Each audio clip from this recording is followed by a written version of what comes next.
When the deafening blast of the shift whistle echoed across a grim industrial skyline in 1960s Britain, it signaled something very specific. It was a sound that brought men pouring out of terraced houses and marching towards the towering smoke-belching chimneys. For most of us, the memory of these men is steeped in a kind of sympathetic nostalgia. We remember them as figures of extreme hardship and poverty. We picture the rough, soot-blackened faces, the heavy boots, and the exhausted men trudging home from the blistering heat of the furnaces. To the modern outside world, looking from comfortable air-conditioned offices, they were the bottom of the pile, men scraping a brutal living in conditions we wouldn't tolerate for a single day. But that memory, however charming, is a lie, a complete fabrication. The truth is, the man staring into that molten inferno was often one of the most financially secure, fiercely independent, and effectively wealthy individuals in the entire working-class landscape. While today's factory workers and middle managers peer at their banking apps with a knot in their stomachs, that 1960s steelworker was likely carrying more true purchasing power in his pocket than they earn in a month. He wasn't just surviving a brutal job. He was the anchor of a highly sophisticated, cash-rich domestic empire. He was operating a lucrative, debt-free financial model right under the nose of a system that now traps us all. This wasn't a life of desperate poverty. It was a calculated existence. It was a financial model built on two non-negotiable pillars: the staggering concentrated value of the post-war industrial wage and an absolute existence outside of the modern credit economy. Over the next 15 minutes, we are going to dismantle the myth of the poor, broken factory worker. We are going to expose the steelworker's secret fortune, the sheer genius of his household's operation, and reveal how he turned the grime of the British steel mill into pure, unshakable financial gold. To understand the secret wealth of the 1960s, we first have to understand where this money actually came from. It didn't just appear out of nowhere. The heavy industries have roots that run deep into the desperation of Victorian Britain. In the 19th century, the mill workers and iron men were truly destitute souls. They worked for pennies, trapped in slums, fighting for basic survival. But the 20th century changed everything. Specifically, the two world wars transformed the very concept of British labour. During the wars, steel wasn't just metal, it was ammunition, it was tanks, it was Spitfires, it was survival. The government ran massive campaigns telling the British public that the men at the furnaces were winning the war. This instilled a deep cultural memory in the British public that lasted for decades. The idea that this grueling physical labour had intrinsic premium value.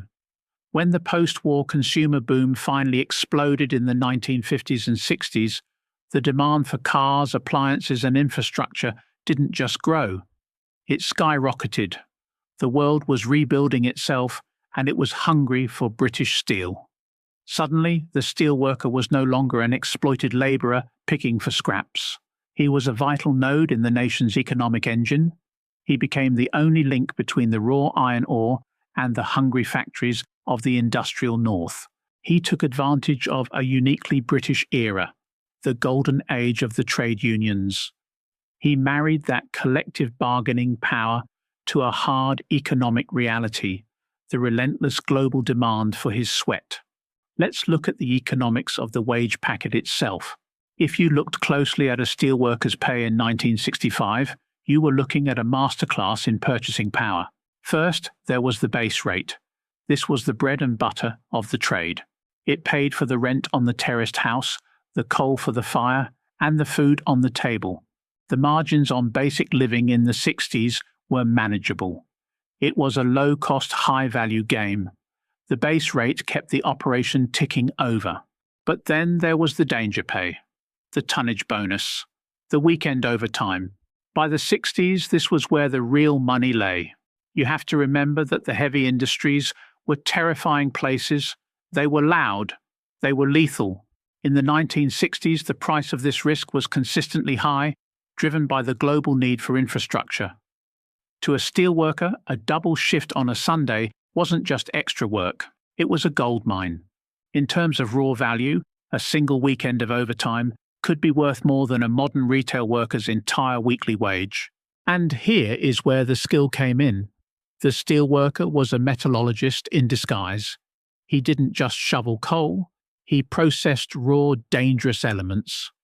A senior melter could spot the exact carbon content of a 1500-degree furnace just by the specific glowing shade of orange. He knew that a slight change in the roar of the fire meant the difference between premium steel and useless slag. He wasn't just a brute, he was adding value at every step, delivering pure high-grade material straight to the global market. By doing the lethal, dirty work of taming liquid metal, he commanded a premium profit margin that no modern office worker could ever demand. But the sheer profitability of that wage was amplified tenfold by the second most crucial secret of his life. The one thing that truly separated his generation from every single worker in Britain today. He operated in an entirely different financial universe, a universe completely devoid of debt. Today, the vast majority of British workers are trapped in the credit system. Before a modern worker even sees their money, they owe a massive slice for the finance car, the extortionate mortgage, the credit cards, and the endless digital subscriptions. Their spending power is strictly limited by the chains of debt they carry to the banks. The 1960s steelworker bought his life with pounds, shillings, and pence. All of it, every single transaction that mattered, happened outside the modern banking trap. His life was financed by a constant, fluid stream of hard physical cash. He answered to no credit agency, he had no terrifying overdrafts, and crucially, he paid zero interest to the banks on the vast majority of his lifestyle. This wasn't just a different way of shopping. This was a complete economic paradigm shift. Think about the math. If a modern worker earns $4,000 a month, he might hand over $2,000 to the bank for his mortgage and car lease before he even eats. If a 1960s steelworker cleared £25 a week, he kept his entire lifestyle well within that £25. That difference compounded over weeks and years created a massive wealth gap. This is why you would hear stories of the local furnace man coming home covered in black soot, but buying a solid suite of furniture for his living room, cash down. It allowed him to invest in his family's comfort, save for a week in Blackpool, and eventually buy his home outright. He could provide a quality of life for his family that completely belied the dirty overalls he wore to work. But wealth wasn't just about the size of the wage packet. It was about hard work and the brilliant logistics of the home. The steelworker's success was built on a very specific set of rules and a formidable partnership. First and most obviously, the physical toll. The sheer graft was his engine and his most critical asset. Maintaining that engine cost calories and sweat. Working the open hearth furnaces meant a man could lose half a stone in water weight in a single shift.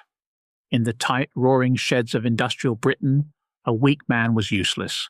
Then there was the legendary thirst. To the untrained modern eye, a man sinking 4 or 5 pints of mild beer after a shift looked like a heavy drinker. To the 1960s steelworker, it was a carefully organized rehydration system. The mild beer replaced the fluids, the calories, and the minerals lost to the furnace. It was a mobile liquid recovery line. Beyond the mechanics of the mill and the money, this wealth was maintained through a brilliant understanding of domestic economics. And this is where the true genius of the 1960s working class lies. The steelworker didn't manage the wealth, the wife did. She was the absolute master of the soft power of the terraced street. She wasn't an anonymous consumer tapping a piece of plastic. She was the Chancellor of the Exchequer. On a Friday evening, the unbroken pay packet was handed directly to her. This wasn't an act of submission, it was a brilliant business tactic. By handing over the cash, he delegated the logistics to a ruthless financial manager. She used the legendary envelope system: rent in one tin, coal in another, food in the third. It was a continuous, unbreakable supply chain that relied entirely on absolute discipline. If the tin was empty, you didn't buy it. You didn't borrow. The wife was a mobile disassembly line for the weekly wage, turning complex bills into raw, manageable survival, while the man rested for the next shift. And then there was the most legendary element of this domestic routine: the stroke of working-class endurance that is seared into the memory of every child from the 50s, 60s, and 70s. The practice of the Friday night tin bath in front of the coal fire. Before indoor plumbing and electric showers became standard, cleaning the industrial grime off a steelworker was a massive logistical operation. The boiling of the copper kettles, the harsh carbolic soap, the scrubbing of the stiff blackened overalls on the washboard. I have to ask, do you remember the tin bath by the fire? And be honest, did your dad or granddad come home with that famous industrial thirst? Did your mum have the impossible job of scrubbing those heavy woolen overalls clean every single Sunday, ready for the Monday shift? I want to read your stories in the comments below. Let me know where they worked and how your mother managed that brown wage packet. It was a life of essentially zero modern conveniences, but high financial value. But like all golden ages, this one had to end.